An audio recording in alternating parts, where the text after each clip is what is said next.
অতিরিক্ত মূল্য দিয়ে তার কাছে নিজেকে সস্তা করে ফেলো না।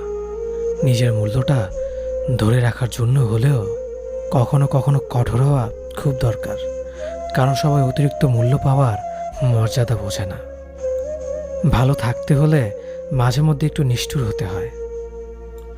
যে তোমার বিশ্বাস ভেঙেছে তাকে তুমি ধন্যবাদ দাও, কারণ সে তোমার চোখে আঙুল দিয়ে দেখিয়ে দিয়েছে সবাই বিশ্বাসের যোগ্য না।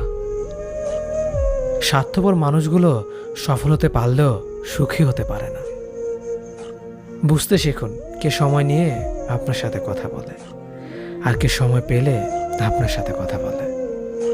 পৃথিবীতে কঠিন বাস্তবের মধ্যে একটি বাস্তব কথা হলো, মানুষ যখন সফলতার দ্বারপ্রান্তে এসে পৌঁছায় আর তখনই প্রিয় মানুষটি হারিয়ে যায়। আপনি যখনই একা হয়ে যাবেন তখন আপনার পাশে থাকার মতো হাজার মানুষ খুঁজলেও পাবেন না।